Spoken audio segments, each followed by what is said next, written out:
So this is all about writers and authors, and we're coming to you from the Ohio Writers Guild.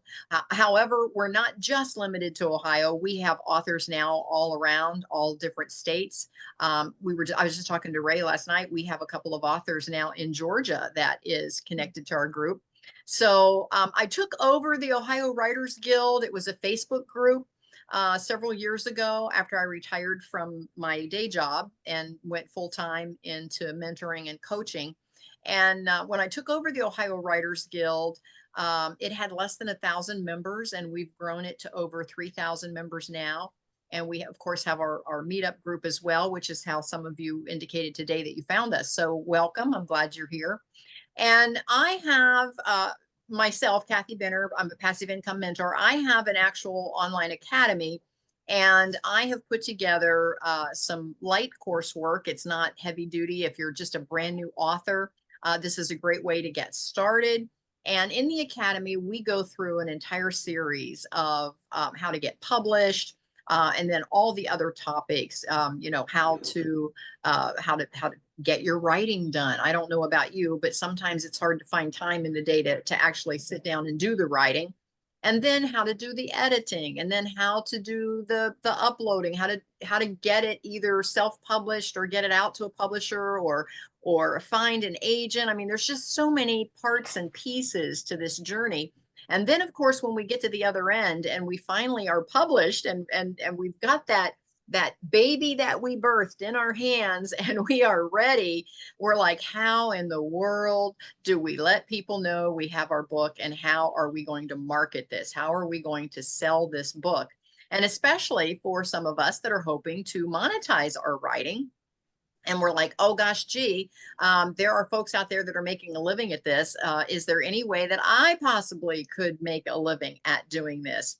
And so we talk about all the different ways to monetize your writing, everything from using affiliate links with blogging, to selling books, to ghost writing for other people. I mean, there's just a million and one ways that you can actually monetize your writing if you're truly convinced that you are a writer and that's what you want to do. There's ways that you can monetize that. So today I want to talk just briefly about the publishing process, because as you're writing, and don't stop writing, don't think that you have to solve this question first. But there are a million and one ways that you can publish your book. First of all, we talk about traditional publishing, where you've got the big publishers out there, and you have an agent, and and you pitch, and then you actually get a deal where a publisher is going to pick up your work, and they do a lot of the work for you, but they still are looking for some things that you are bringing to the table. They want to know that you have a following, and that because again, books are business.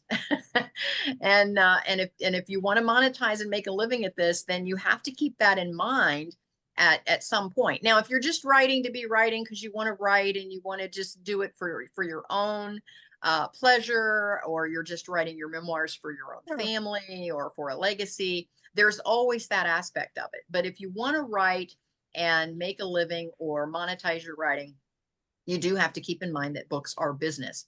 And so once you get out there and you start looking, it gets very confusing, because there are all of these vanity publishers all across the map.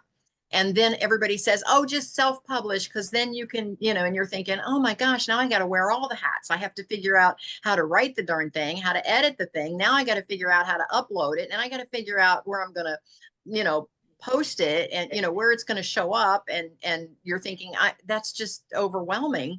And so you have a tendency to maybe not do any of that, because you just think you don't want to wear all those hats. So just know that at one end of the spectrum is the big publishing companies, the traditional publishing. At the other end of the spectrum is the self-publishing, where you're doing everything. And then there's a million and one hybrids in the middle. And that's where it gets confusing. And all I want to say about that is that all the hybrids are not bad, and all the hybrids are not good. You do have to be careful of scams out there. There are some folks that have they basically prey on the fact that you don't know what you don't know. And so they make you these big promises for some big sum of money, and then they don't actually come through. And so just be careful. Do your due diligence. If you want to try one of the vanity publishers, one of those in between, the million and ones in between, I usually like to connect with somebody that's already used someone and find out and get some of their experiences. You know, how did it work? Did they come through? Did you get what you paid for? That sort of thing before I actually sign on the dotted line and send them my money and then discover that maybe possibility it was a scam. So just be careful with all of that is all I'm saying. And I do want to share my screen. And before I turn it over to Sandy, I'm going to share my screen for just a moment. And this is what my actual academy looks like. And I'll move our faces here just a moment. When you come across the menu bar here to the More button and click down, here is the authors and writers. You can see where I do the free meetups, which is what we're doing today. But I have a health and wellness lane, a real estate lane, an entrepreneur and solopreneur lane, and here is the authors and writers lane, and here is the networking and connecting. So I have these 5 lanes, 1, 2, 3, 4, 5. So I'm going to click on the authors and writers so that you can see what that looks like. And as soon as you open that up, here is where you can get all of our replays. And the replays go now, oh gosh, Sandy, I forget, are we 3 years in, 4 years? I think Several years. Yeah. Of replays, and you can go back and listen to those. But then here is where you click on the course. And when you click on this authors and writers, the Ohio Writers Guild, this talks about write from anywhere in the world, helping you to get published. It's everything you need to know to create and monetize your writing. And of course, if you go down here, it gives you all of the topics. So choosing a publishing route, editing your draft, getting feedback, titling your manuscript, formatting, designing your book cover, writing a publisher-ready book description, creating a book launch plan, publishing your book to online retailers, and marketing your book to increase sales. So those are all the topics. Here is the link to the calendar, my calendar, where you can click in to see whenever we're going to be online. And here, of course, is the registration link. So I want to scroll down. And here is choosing the publishing route. And that's what we're talking about. We're at the top of the year. And here are the 3 main routes to publishing. And I'm not going to go through and read it. You can click through there on your own. But it talks all about the traditional publishing. It gives the historical significance. It gives you the external validation, financial support. It talks all about that. And then, of course, if you scroll on down, it talks about the self-publishing, and it gives you all of the points, and then the vanity presses, and it'll give you all of the points. And it just helps you understand the publishing industry a little better. And then the 3 main routes to publishing, again, I go into a little more detail, and this is where I spell out all of those points. And so you are welcome to go through that. It talks all about the variety of how you can get published. And the point that I want to make here is that you need to just educate yourself so that when you get out there, you have a little bit better idea of where you want to go with your publishing. And now some of you are like, oh, I'll never be published. If you're putting, I've seen great podcasts or great blog posts just on Facebook, you know, where people, they just tell a story, and I'm thinking, oh my gosh, this person should have a blog or something. They're such a great writer and storyteller. And then sometimes I'll even make a note in a comment, and I'll say, have you ever thought about having a blog? Because they really have one. They're publishing themselves out on Facebook, but they don't own that. They're not putting that material anywhere else. And if their Facebook goes down, they've lost their writing. And so I encourage them to, and especially if you want to think about being a writer and you haven't quite launched anything yet, make sure that if you're writing something out on Facebook or Instagram or someplace where you're being a little bit creative and getting a start in your writing career, make a document somewhere and save all of that writing so that you don't lose it. Put it all in one place. And down the road, you can actually put that together and get published. So don't think that your writing is too small. And don't think that, you know, oh, everybody else can do this except me, because we all can be published. You just have to make the decision that you're going to be. and then you can go from there and do your due diligence and your homework and roll up your sleeves. And I look in the mirror every day and I tell myself, I am smart enough to figure this out. So hang in there, and we're happy that you're here. Again, Sandy Kachurik is my co-host, my co-mod, and she puts together every year this amazing writer's workshop. So I encourage all of you, if you've not attended a workshop, to please do that. And the reason I say that is it gives you, number one, a better overview of the industry, because now you're in a room full of writers, many of which are already published. And it just really helps you see where you fit in that spectrum of writers. And then she has amazing guests that is, it's just, I've been to several writers' workshops, and Sandy's is still my favorite because it's small enough that you feel like you're a part of the community. You don't feel like you're just a number in the room. So I'm going to turn it over to Sandy and let her tell us about her workshop that's coming up. Her registration, am I correct, is now live, right? You are now live. Yes. Okay, very good. So continue over to Sandy and tell us about the workshop.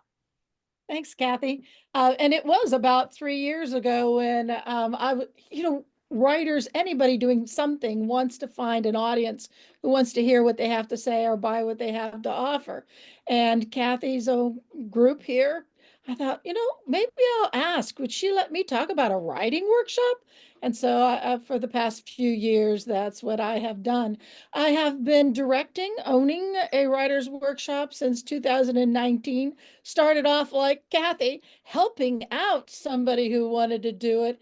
And then at the end of the first year, she couldn't make the second year after she set it up. And after that, she goes, if you want this, I go, oh, sure, why not? I taught high school English. What could be harder than that, huh? And it's nice because these English students, so to speak, really want to come. And there is a price tag, unfortunately. I think it's kind of high, but oh my gosh, I'm at the Mills Park Hotel in Yellow Springs, Ohio. And if you've never been to Yellow Springs, Ohio, look it up. It's worth taking a look at. There are these little pockets all over the country, let's just keep it in the USA, that you wonder, where did they come from? How did they drop out of the sky? And the Antioch College, way back, flower children, all that hippie sort of stuff, I think originated somewhere around Yellow Springs.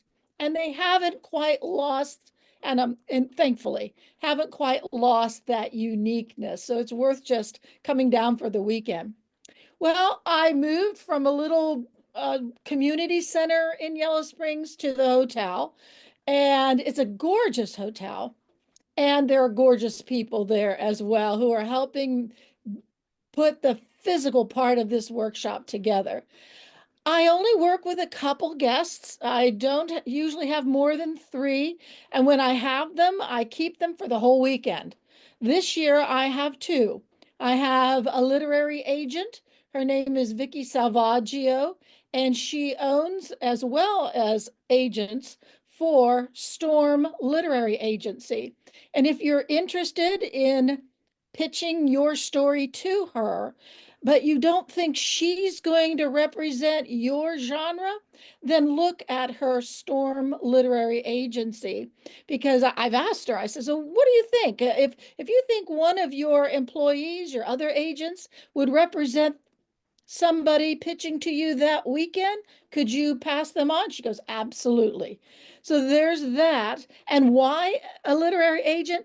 We talk a lot about independent publishing, self-publishing, because it's a world in which you could do it your way.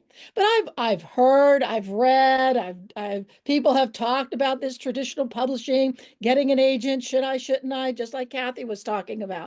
And I said, you know what? I'm going to get one, and I'm going to bring her or him or them into the Springs and keep them there the whole weekend. So if your question, you didn't think about that question, she's going to talk about the life of an agent, Agent 101, on Friday evening, and how to pitch and query letters and things like that. And if you don't think of your question until like Saturday around 10 or 11 o'clock, she'll still be there. Well, how about 5 p.m. on Saturday? Yep, still there.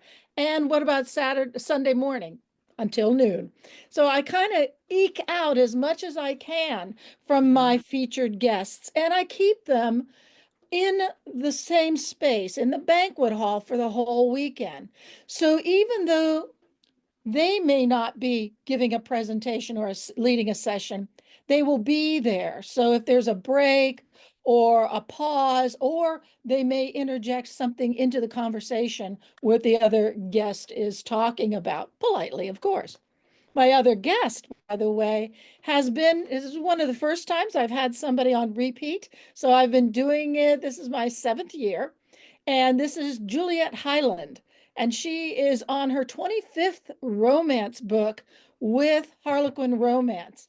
And it's that where she doesn't need an agent for that, but she's not independently, she's not self-publishing. She works with an editor, and an agent. She had to give her proposal in the very beginning to get that job, and she does it. And she has a day job doing something else altogether, and she raises 2 teenagers and a husband and a couple dogs, cats, or whatever it is. How does she find the time? Those are kinds of questions that you can ask. How does a professional writer also handle real life things? And as not that that's not real life as well. She's going to talk about perfecting that basic craft. Yes, you've been writing for a while or relatively lately, but what do people think of when they're talking about that first couple paragraphs to grab a reader's attention? You know how you are. You're looking through your whole scrolling through all those topics, wherever you're at, Facebook, Blue Sky, wherever. When what grabs your attention enough to look more than just the headline, look more than just the first paragraph? And how do you do that? How do you write it in such a way that that reader is going to turn the page and turn the page and turn the page? That's where Juliet comes in, and that's where the agent comes in as well, because we're all writing, as Kathy said, books are business. We're writing for an audience. And if you're talking about how to get to the moon and your audience are 5 years old or they're 25 years old, that audience, how you write it is going to change. So I have them that whole weekend. You can stay at the hotel. Woohoo! Boy, is that a dime and a half. A lot of people do bed and breakfasts. A lot of folks do Airbnbs, or they'll go into the Dayton. We're not far from Dayton and Xenia and Cedarville and Springfield. And so there are other more affordable places if you have to stay overnight. What else do I want you to do? Allow you to do. You can sell your books. We'll be doing that. Open mic reading, in which you can read the first 10 minutes, the 10 minutes of your story to us writers and listeners, and listening for everything and enjoying ourselves.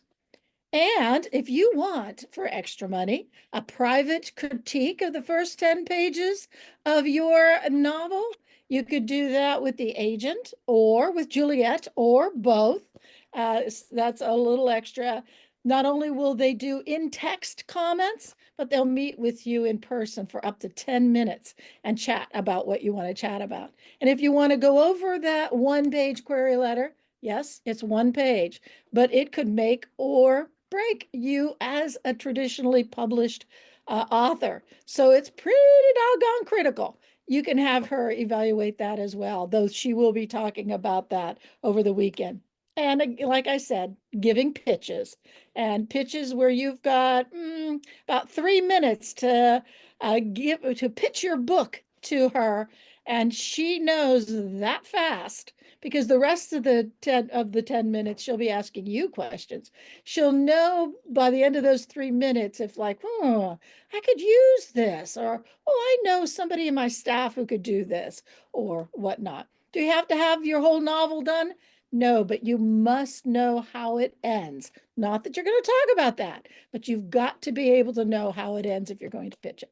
Okay, I think I could go on as I did last month. So hey, Wonderful to be here. Nice to see sunshine. And thank you again, Kathy, as always, for asking me to come on and chit chat.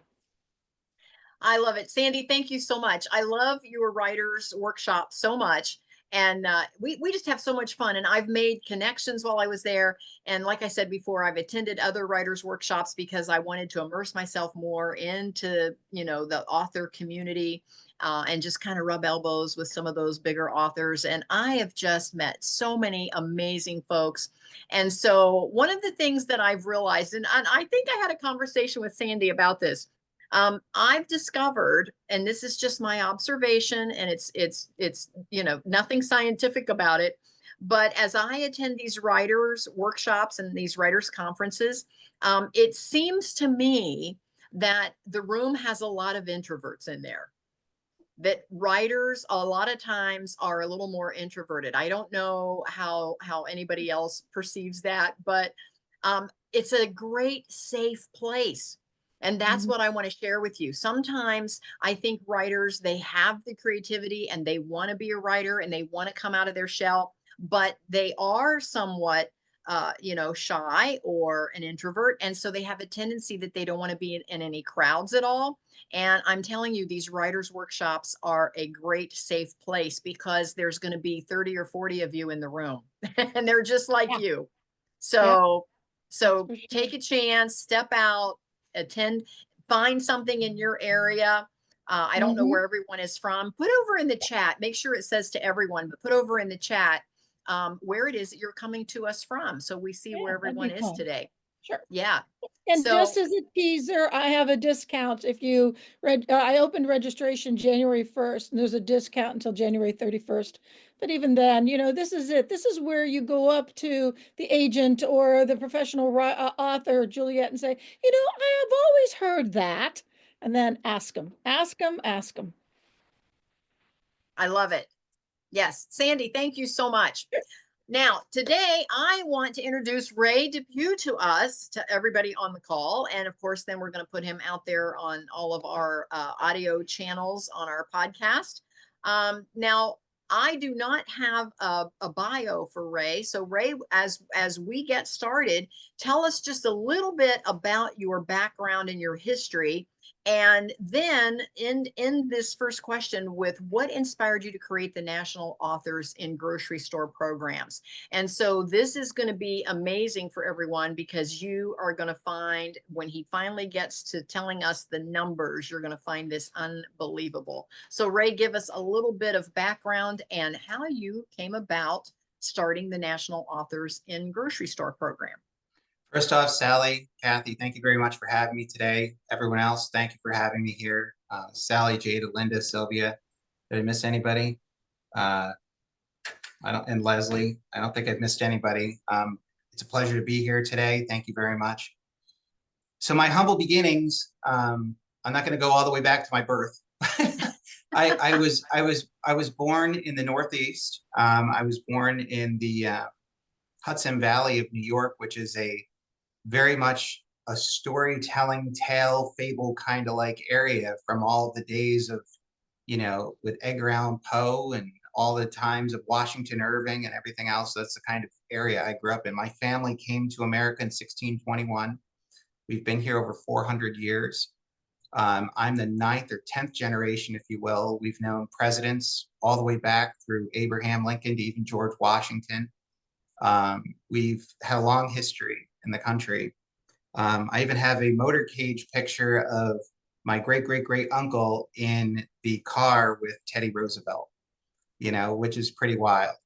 So we go back a long ways. And in that time, stories were told from grandmother to grandchild over decades, centuries. And I was about the 9th generation to hear the stories from my grandmother. So I wrote them down and called a series called Dunbridge. Well, Dunbridge started me into the writing world. I was independently published. I started spending $20,000 that I didn't have on 20,000 mistakes, like everyone else in the writing world. And I started to learn a lot from it. I had learned about going to festivals, learned how to make books into a business to actually understand. Everyone says, oh, writing is an art. It absolutely is an art. But where it starts to really start to get to the nitty gritty is understanding how much do I spend on an editor? How much do I spend on a, publishing house, book formatters, everything else? And I love this quote, which is, you can quote it from me. We as humans cut blank checks for what we don't understand. And, we are very good at doing that because we will pay whatever it takes to get the thing done. And we don't know what the end game is or anything else. It's like if you haven't built a house before, somebody comes up to you and says, oh, it's $300,000. By the time you're done, you're spending $600,000. Sometimes this is where the writing world can really start getting scary for a lot of people. And like everyone was talking about, there are both good publishers and bad publishers out there. There's good hybrids, bad hybrids, and you have to do your research. And I think that was part of the whole thing in the end, which was interesting hearing both Sandy's and Kathy's comments today. So flash forward, when I was starting to get my book out there, I met an author, and her name was Debbie Frontier, and she lived here in Houston, where I was now, because I moved to Houston eventually. And that was almost 12, 13 years ago. And I had my books, and she says, hey, would you like to sell them in the grocery store? And I said, sure. And so I started selling them in the grocery store, and I'm looking at the opportunity here. And I'm like, I'm getting in the middle of the grocery store with steady traffic. I don't have to sit there and be out in the rain in a festival. I don't have to pitch a tent, which I've done before. I've actually had 3 tents destroyed at festivals. I've probably lost around 400 books of my own at festivals through water damage and everything else. I've traveled the entire country, but this was convenient. I mean, I get to bring my table, my chairs, my banner in, and my books scan at the register. I'm not handling cash, cards, credit cards. I'm not handling anything to do with money orders, none of that stuff. And then I'm getting a check cut to me the following week for 62% royalty. And everyone's like, 62%. And I'm like, but here's the thing, it's my business. I can publish and print the books anywhere I want and cut my costs that way. I can set the price of the books any which way that I want to make the money. I can raise the price on Amazon if I so choose and have it lower in the grocery store if I want. That's the nice part about being an independent author. You have control over everything that you want to do with the books. And most people don't realize that until they get into it. Most people are just trying to write a book. They don't understand the business aspect of it. And business is extremely important in this organization of writers across the country. And so I said to Debbie after my first book signing, I said to her, if you ever want to hand the keys over to the authors program here in Houston, I'd be happy to run it. And she chuckled and laughed, and she says, well, we'll see. Well, 5 years went by, and I got a phone call at 9:30 at night, and it was Debbie. And she says, my husband and I have been talking, and we're retiring. We're leaving Houston. Do you want the program? And she handed it over to me, and we worked out our deals or businesses. And so I said, I'm going to work to try to take the program national if Kroger will have us. Because the biggest thing was trying to be a good shepherd to not only the authors, but to Kroger, because they were being a wonderful guest to all of us. And Kroger was also facing their own challenges of, books on a shelf. We already have a contract with that. So what are you guys going to do for us? Or, not what you're going to do for us, but how is your program going to work nationally if you take it that way?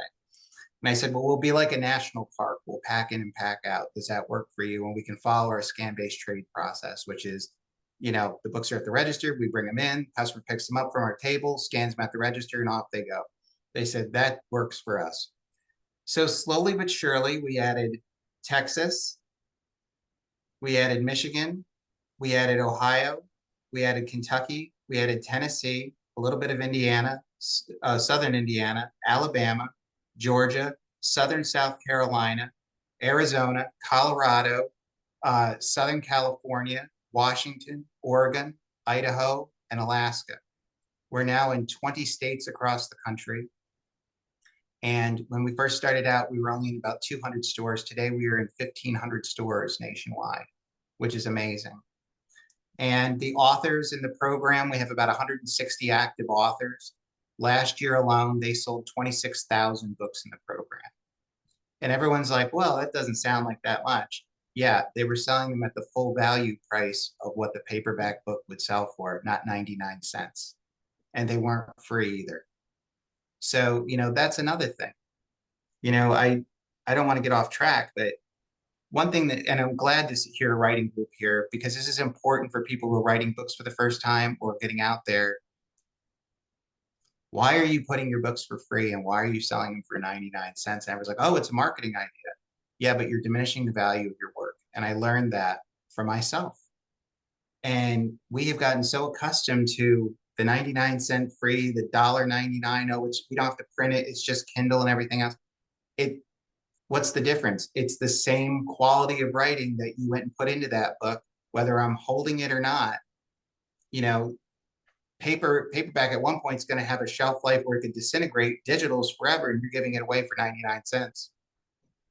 You know, so this was something else to kind of think about. And now we were signing books in the grocery store, and people were getting not only the value of a signed book, but meeting the author. And this was a big pinnacle point for us. And we've now been around 23 years. I've been running the program now for 8 years. We just finally got Ohio's full state. We're in both in the Columbus area and we're in the Cincinnati-Dayton area. We have over 230 stores in Ohio that we're in through Kroger. And other than blockout dates, meaning like right on the holidays, you can pretty much sell your books over 300 days a year in the grocery store with your table and chairs. And we do charge a registration fee. It's $100, just register, and then $25 for each ISBN. We do a discount if you do 5 or more books, and then it's just $75 a year to renew, and that's it. The other thing that our programs launched is something called locallysigned.com, because in my experience, authors have had a real hard time trying to build websites of their own, e-commerce websites on their own, and the Shopifys of the world are just too expensive. You're spending $40, $50 a month on an e-commerce page in the hopes you'll sell a book. So we've built locallysigned.com, which will run authors $75 a year, which is a bargain. And they'd be getting 75% commission of their book sales and signing their books. And that's a whole new process that's coming in place in 2025. But I think the exciting part about this is you get to get into front of the public. Your book's not going to sit on a shelf. It's not going to be collecting dust. You're in the front. You're in the front of the store. You're in right there. And this is where you get the opportunity to not only sell yourself, but your writing and build a name for yourselves. And I think that's probably one of the most important things that anyone's ever tried to do when they're trying to write. They want people to recognize their writing and get out there. And there's so many fantastic authors that are just not going to be in the big 5. They're not going to be in Random House, Scholastic, Simon Schuster, and everything else.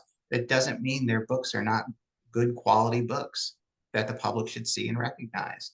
And I believe our program gives that opportunity, folks. Now, we do have criteria for our books. Like, we don't get into pornography, sexual harassment, suicide, abortion, any of these big hot, topics. We don't get into all that stuff.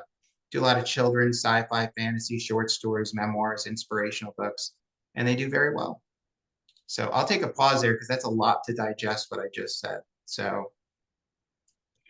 Well, I love everything about the program so far. Ray, tell us, let's say one of us wanted to get into the program.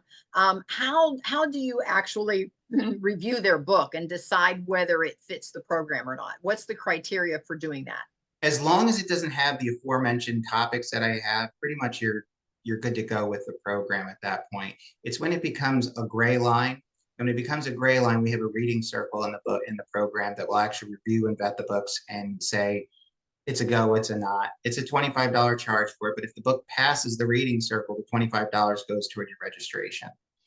But yeah, we had to come up with a method for that because sometimes there's what we call the in-between books that we don't know about. We've had authors that have had titles that have been, and then when you read the book, you're like, you know what, you're okay. One of our authors writes historical novels, and based on historical fact of the Oregon Trail and all the trials and tributes of it. But at first you're like, oh my God, some of the stuff that they're writing in there is they're not writing anything. They're doing microfiche clips of the Chicago Times from the 1800s, and you're reading those things, and it's the Chicago Times that's writing about those things, and she's just reporting on the overall thing. She actually is she was our Storyteller of the Year award winner for 2024. and she's on our Facebook page and on our website as part of her prize for the 2025 year. I love that. Now, how do you choose what grocery stores? Is it just the Kroger chain, or is it other grocery stores besides Kroger's? We have tried to branch out beyond Kroger. Kroger has been the most welcoming of all grocery stores that we've worked with yet so far. We've reached out to a number of other grocery stores, just the model doesn't fit within their parameters. So we've just worked with Kroger. And what people don't realize about Kroger themselves, they're almost 3,000 stores nationwide. And they have been the most absolutely welcoming company I've ever seen with our program. And I mean, 23 years, I mean, that's a nice long relationship. And we're very proud of that. I love that. I love that. Share some success stories for some of your authors who have participated, and what strategies actually help them really succeed in this program. Yeah, I'll share some social media successes. We had one author who was down right here in Ohio. She was in the grocery store just this past week during the snow. And so she went there anyway because she was dedicated to go in. She's like, I'm going. And I was like, all right. She goes into the store, and a woman had purchased her book and had posted about it on Facebook about how lovely an experience it was. And then hundreds of people later see all that. We had an author in Dallas who was doing a book signing. His name was Sean Warner. I don't know if you guys remember that name, but he wrote Lehigh Howard and the Ghosts of Simmons Manor, which was back in 2023 was a big book. And the reason why it was a big book is he was in our program one day selling his books. Someone came in, visited with him, put him on his TikTok as I met the author. And 26 million views later on TikTok, he was a worldwide success and sold over 130,000 books. Now, look, is that going to happen to everybody? No, I'm not a snake oil salesman. I don't sit there saying that every book's going to be lightning in a bottle. And I'm not going to say to everybody, you're going to sell so many books. We don't work like that. What I've realized is you could have the best book, but if you've got the worst attitude, you won't sell a thing. And that is the thing. I mean, I've seen authors that at festivals and stuff, they're texting the whole time, or they're just so introverted, they're not selling anything, and nobody's, the thing that I think the biggest thing for us as authors to realize is there's an entertainment value for these folks to meet somebody. Mm-hmm. Like I was just at Comic-Con, and the creator of Rick and Morty was there. And you should have seen my son light up with how excited he was to meet him. And the guy was absolutely wonderful. Now imagine he wasn't, and imagine he's like, yeah, kid, just give me the paper. He'll never forget that experience as a negative. And that's the thing. I'm not saying we got to sit there and showboat tunes and everything else to try to get people to be happy about a book sale. But I am saying that, remember, they're just as excited to meet you as you are to sell a book. Mm-hmm. So there's a value to that. There's a value to that. Give me some advice that you might hand out to some of these authors when they're setting up their table. Any must do or must not do's to help them be more successful? The biggest advice I've ever seen is make sure you have clean, clear, concise signage. And make sure that it's not flooded with too many things. You don't want to put like 75,000 words on a 2x6 banner. Maybe it's just meet the author, get your book signed today, boom, done. That's nothing major. And then on your table, don't make it look like a garage sale. You're not selling, this isn't the dollar table. You've got to have your books in the face front so people can see them. If you've got more than 3 books or 4 books, I would only put 3 books out, and if you got like 10, I wouldn't put all 10 out. It's like this. If you went to the diner, right, and you're like, I'm going to go there and grab a sandwich and soup. That's what you got in mind. And then what does the waitress or waiter hand you? They hand you a menu that's about 3 inches thick with 75 pages in it of food to choose from. And then all of a sudden your soup and sandwich plan has turned into potatoes, a steak, a salad, and all this other stuff that you weren't even expecting or even thinking about, because all these other thoughts started going in your head and all these other things, So the idea is the less complicated you make it, the better off you're going to be. And you have to guide people to realize what they're doing. And I think that I've seen overall is a big help, is everyone receptive to, meeting an author? No. But I mean, not everyone's susceptible to canned peas. You know what I'm saying? So it's just like, you're going to have your moments. You're going to have moments where they're just, people aren't. I sat it up. Worst story I ever had. I was up in Fredericksburg, Texas at a festival in the middle of this cold day. And I had my tent up and everything else. They were having some kind of, I don't know, they were smoking something next to me. It wasn't meat. It was like some kind of wood just to keep warm or something. And it was awful. I sold 10 books in 2 days in 30-degree weather. I mean, that was a nightmare. Plus I traveled 3 hours to get there, plus a hotel room and everything else. And I'm like, you will have your bad days, but your good days are going to outnumber all of them. And I think that that's something that people need. When has anyone on this phone call had a perfect 365 year? I mean, if you can tell me that, I would really like to know the secret to your life. Please put that in the book and I will read that. I mean, look at the challenges and tribulations we go through in a year. I mean, I'm not even going to get into all the things we went into last year. We just started this year and it's only 13 days in. So I think the thing is simplifying and just recognizing the ups and downs of a day. You will have down days and you will have positive days. But the idea is to stay even with it and realize that this too shall pass. And you must believe that when you truly believe, you can move mountains. And that's what the objectivity of staying the course is. I hope that answered the question. Yeah, and when you think about going into a grocery store, again, it's not anything like what you just described, where you're packing up your car with tents and having to get a hotel room and then lugging all these books out in the rain. It's so much easier than all of that. And I think one of the easiest things is the fact that you don't have to handle the money. Talk to us about how that works again. That's really handy. I mean, all the books themselves. Let me see if I've got one. I don't have it there. Well, this is an old book, but usually they have like the ISBN code on the bottom. So they're scanning at the register and that's it. And what happens is we get a report every Tuesday from Kroger that shows us what ISBN sold attached to what authors, and then we're cutting their checks to them that Friday.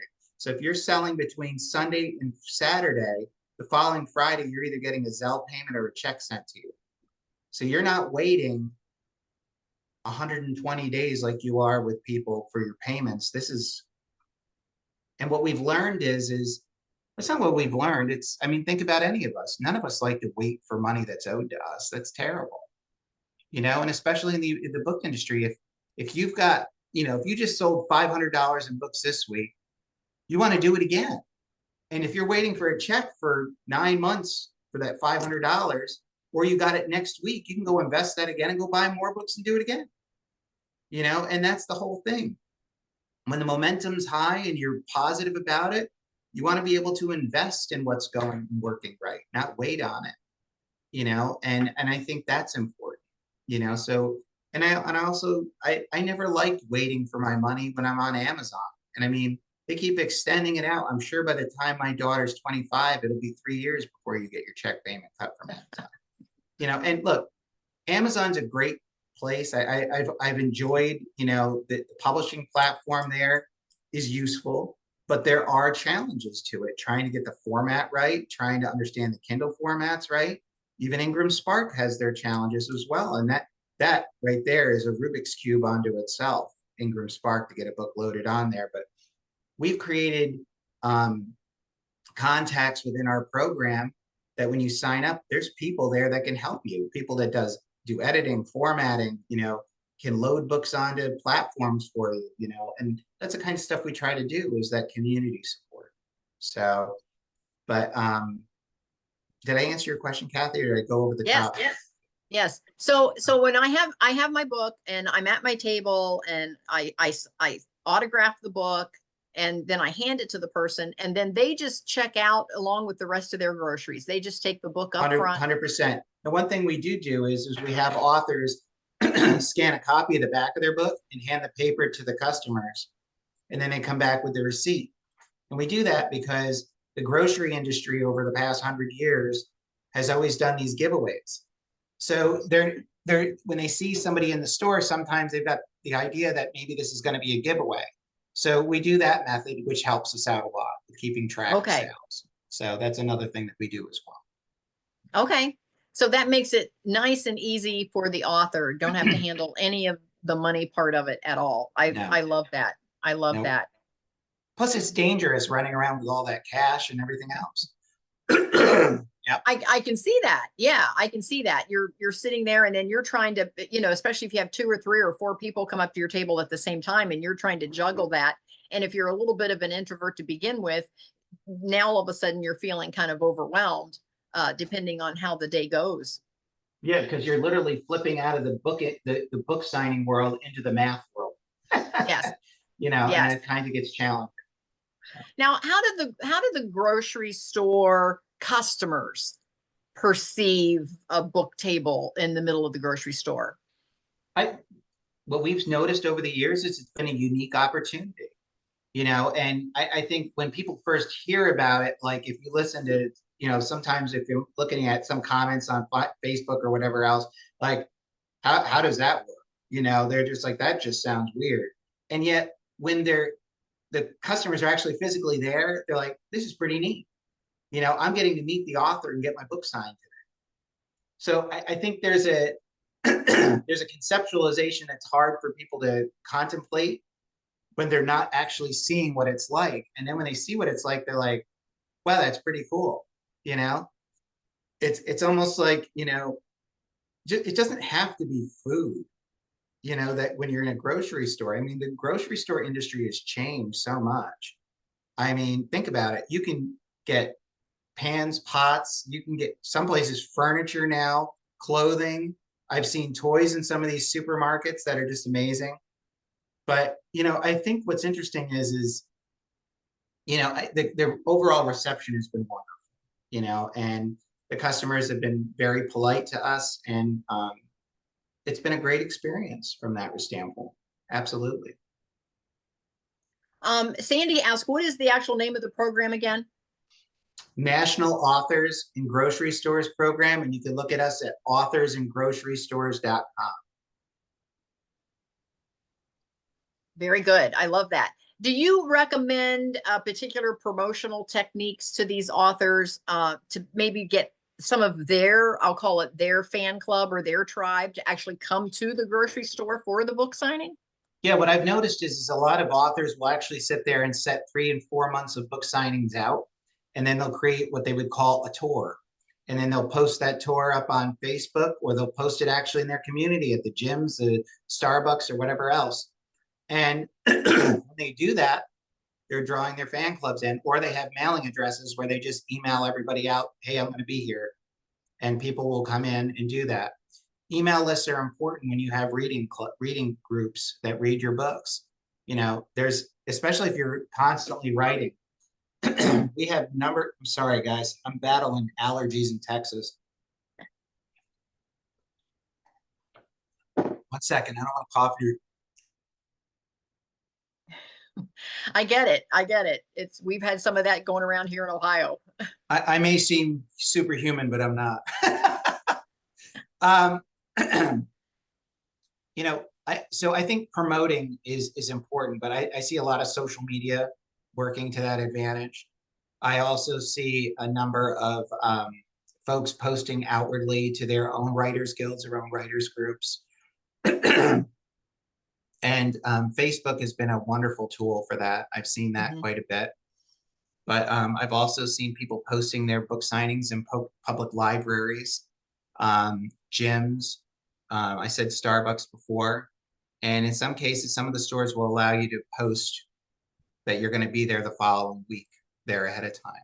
So that's also nice. Do some genres do better than others? Have you noticed a trend at all?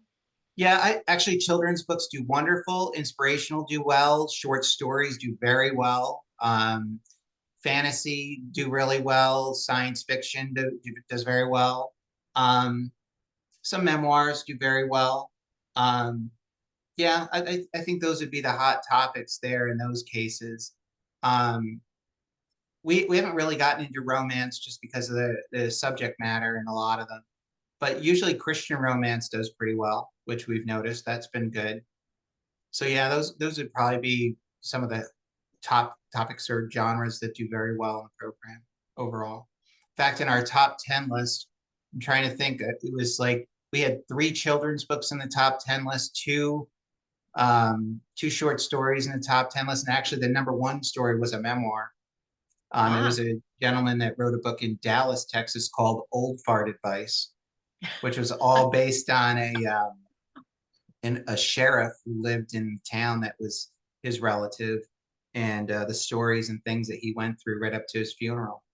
And fantastic story. And he has sold, oh my goodness, probably around 4,000 of those books in our program over the past 2 years or more, you know? And everyone's like, these numbers, I mean, thousands. Well, here's what people aren't realizing. The average self-published author sells 150 books of their title in a lifetime. That's it. So if you're doing more than that, you're doing very well.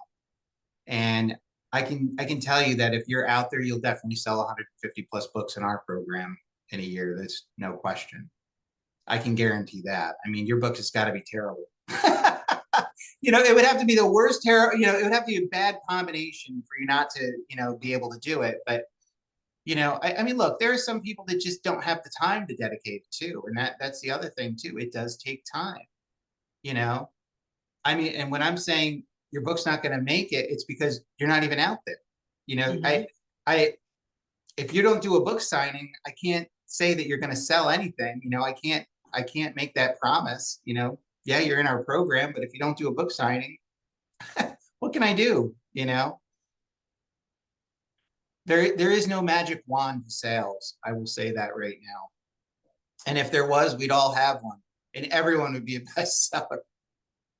Well, and I have a word that I used a couple of years ago as my word of the year, and it was consistency. Yeah. And I think if you consistently get out there and just plug it in, I run by my calendar, and if you just plug it in that you're going to do so many a month or so many a year, you're gonna see the needle move. You're gonna see some progress if you're just consistent. Yep. I will say this, going back on if books are not selling as well, some of the genres are just too specific or too specialized. There's an interesting, if anyone here on this call ever works with Google or Facebook ads and everything like that, if you just try to experiment with that, you don't have to pay for one, just experiment with it when you're selecting interest groups. And then type in the interest group of what your book is. See how many people fall into that category of interest within that state or within the United States or within the region that you're trying to promote to. And that will tell you how popular or unpopular your topic is. And I find that very interesting from an insight standpoint. If you were, I've just seen like some topics that, when you see children's books, you're like hundreds of thousands, millions, blah, blah, blah, blah, blah, blah. You'll see big numbers for that. But when you start getting into paranormal horror with a side of self memoir, and then all of us, it's like, it got, and it's like 10 people. It's like, wait a minute, then you start to realize that your specialized group that you're getting to, your audience is smaller. I'm sure everyone who's ever published a manuscript and tried to get it to a big publishing house has been asked this question, and authors hate this question when they come back and they say, so who's your audience? And everyone's like, what do you mean, who's my audience? What are you talking about? Everyone's my audience. Really? Are you sure about that? And that is the question that authors dread, because they work so hard writing this book and they think this book is their next, Harry Potter series or whatever, and then all of a sudden they get asked after someone's read the book, who's your audience? And it's like kryptonite. And that is a really hard thing for authors to identify. And what we've learned is the people and demographics that are buying books are folks who are probably about 48 and over that are buying books, some retirees that are buying books. And what we've also discovered is that not only are they buying books, but they're buying books for gifts for people. And they're buying books for other people that they know. Now, we do see other folks, and everyone's like, why such a higher age or whatnot? What is that about? Well, think about it. People that are between 20 and 40 are raising kids, a family, and everything else. I've got a 5-year-old and an 11-year-old. If anybody thinks I've got time to sit down and look, this is sad. I bought this book for myself to read, and it sits on my, shelf here, and it's sad because I really wanted to read this book. It was a book that Ronald Reagan read as a child, and I really wanted to read the book, but I haven't even had 5 minutes to read it. And it's like I'm going to, daycare over here, school over here, gymnastics over here, this over here, working on the book business, doing this, doing that. It's like, whoa, and that's why the demographics or age group, you don't see them buying so much because they realize their time constraints. And it's not that they don't want to read. It's not that they don't want to buy a book. What always amazes me is Amazon used to have this thing where before they would pay you by the page that somebody read, you would get paid outright for the book when somebody purchased it from you on Kindle. Well, they were paying out all these royalties and everything to these folks. And then Kindle decided, we're not going to do that anymore. We're going to pay by the page read. And you want to know what happened to the money that these authors are making? Right down. And the reason why it went down was people were just buying the books and storing them and weren't even doing anything with them. And so people today probably have thousands of books sitting on their Kindle that they've never even gotten to touch or go near. And but when you've got like this author in front of your face, they're signing the book, they're talking about the book, they're getting excited about the book. That's why short stories sell a lot. People will take the time to read an 8-page story within a book. So if you got a collection of, my most popular book that I've got is called American Fables of Dunbridge. Not my series, but my Dunbridge American Fables. It's got 16 short stories in it, and people are reading through it and they're making the recipes after. It was just quick and easy, something fun, and they liked it. And they like short collections of short stories because they've accomplished something and they've done 2 things. They've read part of a book, they've done something, it's just it. But I've noticed that. It's probably a long-winded answer, but I think it's important. Yes, it is. Ray, put over in the chat for us under everyone how folks can connect with you, and talk just a little bit here before we close out today. We're at the top of the hour, but talk a little bit about the new program that you're launching for authors so that they have a presence, an online presence, because so many new authors, they write, and even though they're in the process of either self-publishing or working with a vanity publisher, they really don't have a landing page anywhere. They don't have an online presence. They might have done a little bit of social media posting, but they don't really have a website or a place where folks can connect with them directly. And you're trying to eliminate that situation for new authors and give them a place to land. Tell us a little bit about that. Yeah, I was actually just trying to pull the site up. My IT company's probably working on it. Am I allowed to share it all or not really? Sure. Yeah, absolutely. Let me make sure. Did I just lose you? Nope, no? I have to make you a co-host there for you to share. Go ahead. All right, hang on one second here. All right, am I sharing now? Not yet. There should be a share button at the bottom there of your screen. Yeah, just click the green button. Yes.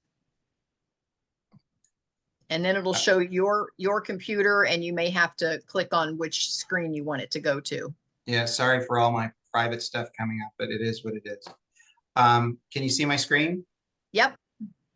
This is the new e-commerce website that was just launched, and we're just figuring out some bugs on it, but this is a home for authors to actually sell their books. So look, you can choose an author and shop the authors that are there.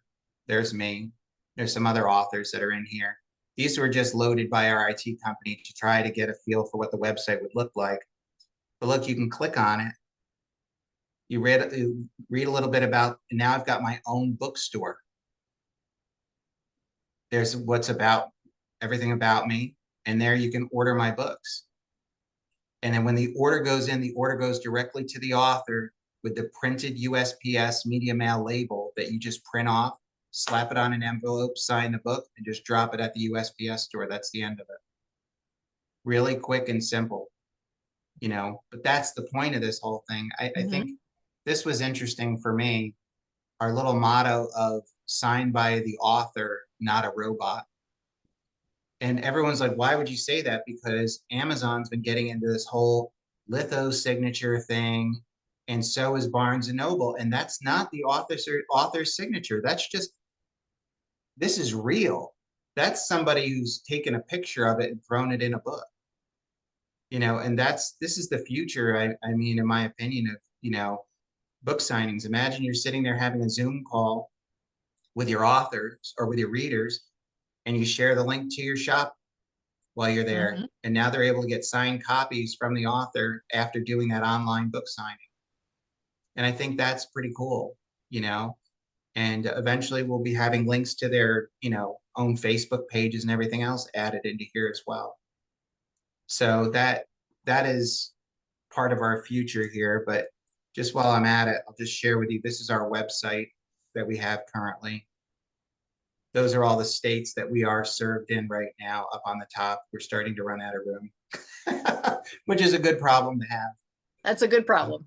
Yeah, and that's Janelle Maloney. She actually won the Storyteller of the Year award, which is actually this award based on my grandmother, because she was a storyteller. So you get a $50 award plus a plaque, and then you get bragging rights for a year, plus you get to be on our website as the host of the website for a year. So it's pretty exciting. So we also Very help exciting. Yep. So I'm gonna hit stop share there. There you go. Perfect. Perfect. Perfect. Now, we are recording this, and so I am going to upload this over into Vimeo. It'll also be on YouTube. And then I'm going to put it over on our podcast channel, which then shares with like 8 other podcasts. So it's going to put it out there. But in the description of this replay, I will put out how you can connect with Ray and how you can find out more about this program. So I just want to open it up for any questions before we go. Does anybody have any specific questions for Ray? I have a quick question. Yes, Hey, Leslie, how are you? I'm fine. How about you? Good, thank you. Good. The e-commerce website, is that a standalone option? That's a standalone option that will be separate from our National Authors and Grocery Stores program. So that'll be an entity unto itself. Okay. And when might that be available? We're hoping to have it available at the end of Q1. We're just wrapping up with the USPS account that we've set up, so that way that'll work perfectly. So we've got most of the bugs cleaned out of it, but it's almost there. One of the things that's the challenge is trying to make it inexpensive enough for shipping, you know, and you know, everyone's like, oh, free shipping, free shipping. Well, shipping isn't always free. And so we've been trying to use a media mail price through USPS, which actually cuts shipping rates down to like $2 and $3 and $4 to ship a book, which is nothing. So that's pretty good. I mean, it's something, but it's not as, you know, expensive. The thing too, Leslie, is you're also getting a signed signature of the book, juxtapoint of going on to Amazon and you're just getting some zipped off on-demand print copy. So you're getting something a little more special with this. And that, it sounds like, again, I'm new to the full process, but it sounds like then the author would have the book as the resource. They get some sort of prompt that an order has been placed, and then they handle getting that book sent. Okay. That's it. And they don't even, once they print off the label from the email they get, they're just literally putting it onto an envelope, putting the book in the envelope and just dropping it at the USPS store. That's it. Because most independent authors have tons of books sitting in their garage, sitting in, you know, all over the place. And this is a means and a way to move that product and move that product out to the public. So I have a couple of friends who have finished their books. One is a children's book, and the other is more of an inspirational book. I'm still working on my first book, but I thought they might be interested, so I was just going to share that information. I have your website up, but it looks like the e-commerce site is separate and distinct. Will there be a link on your current website related to that? yeah, we're actually going to be just promoting out the locally signed as its own. So you'll be able to contact through. There's registration forms for it. We've got to load perfect JPEGs in there and everything else. It's a little bit more complicated than the National Authors and Grocery Stores program, only for the Nice. reason that there's an IT upfront lift that we're trying to do that takes time, like getting a nice photo on there and then getting nice pictures of the books. Because it's not like everyone's like, oh, I'm going to upload my book, you know, from my phone. That's great. What is the quality of the picture going to look like once it's up there? So we've already got that stuff thought out, and that's already going. Because as you can see, the authors themselves have already got books up there, and they've turned out very well. So we set criteria. What happens is if somebody wants to go there, they just contact us through the form. We'll get an email, and then we'll send them the registration forms to sign up. So that part's already up and running on locallysigned.com today. Any idea on pricing for that? Yeah, it's going to run $75 a year and $10 a book to upload them. And then it's $75 a year re-up, which is extremely reasonable compared to Shopify, which is $50 a month. So you're saving several $100s, and that's what we're all about, is saving money. And then you're getting 75% of the book sale. So, you know, if you're selling your book for, you know, what is it? $20, you're getting 15. And if you can buy the book for $4, there you go. You're getting $11 profit or whatnot. So that's not a bad deal. Thanks for the info. Yeah, and that's the other thing too, folks. Take a look at the math when you're dealing with Amazon. There's a little site, and I can't remember where it is, understanding your royalties.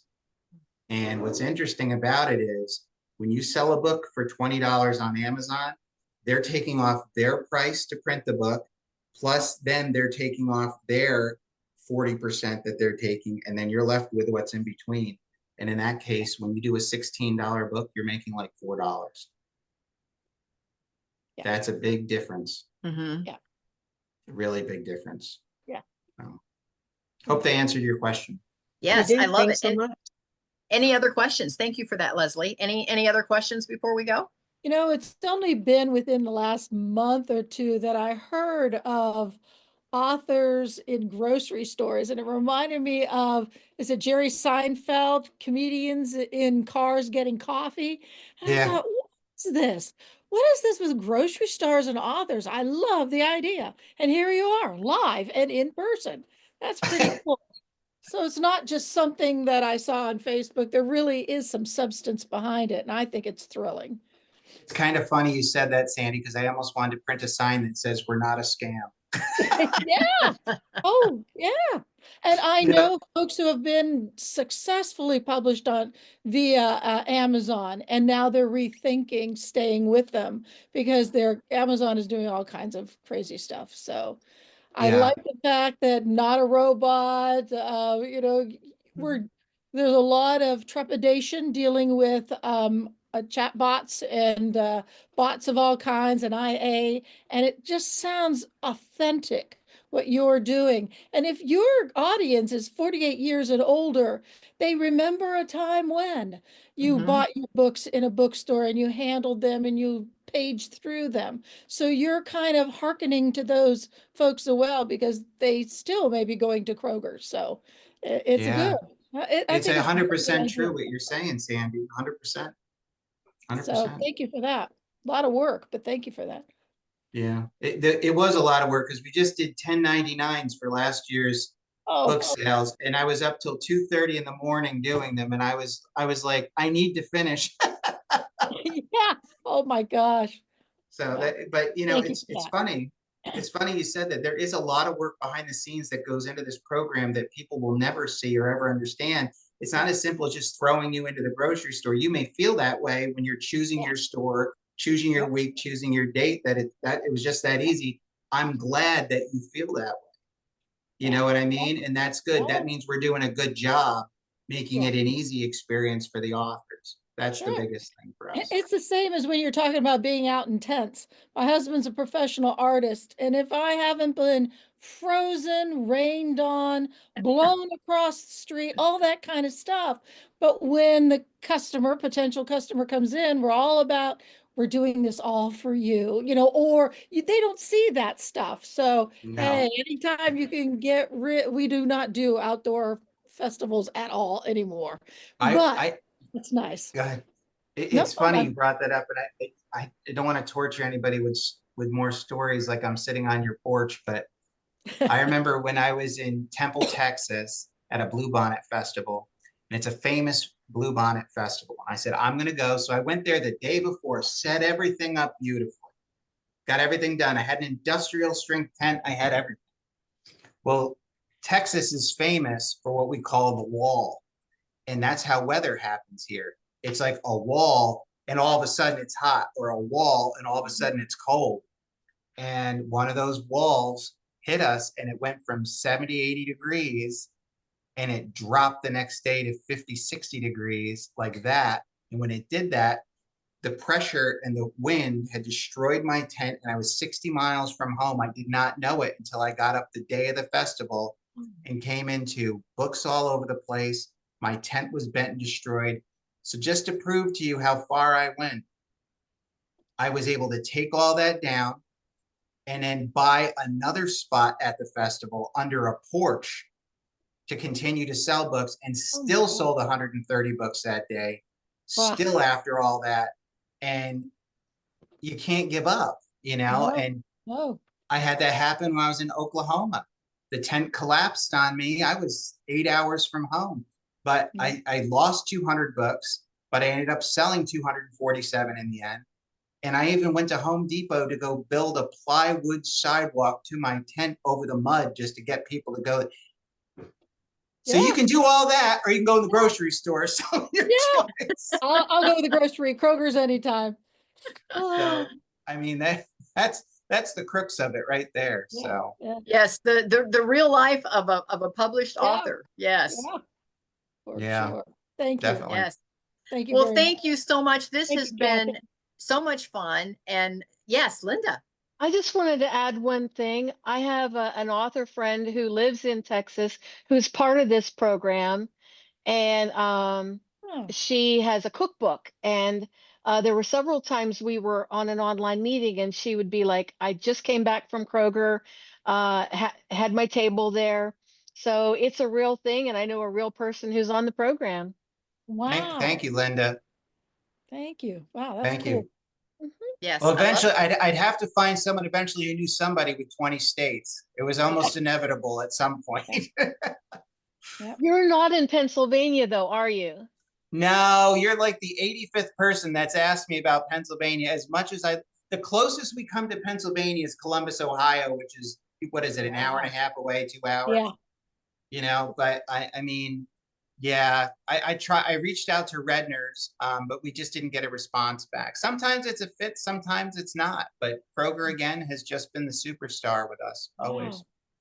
Well, like Linda, I also have a girlfriend that's in the program. Her name is Danielle Burnock. And and she's been in the program for some time and she loves it. She said she sells more books in this program than any other venue that she does.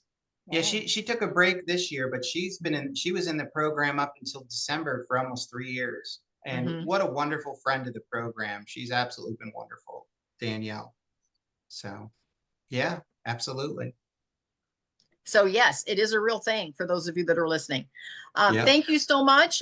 It is a little after the hour now. I will put the replay, like I said, out on Vimeo, also on YouTube, and then in our podcast channels, which goes out on Spotify and about 8 different podcast channels. So you'll be able to find us there. And I will put all of the contact information for Ray in the description of the replay. So again, thank you for being with us today. I appreciate everyone so much for being on, and we will see everyone next time. Thank you, everybody. Have a great day.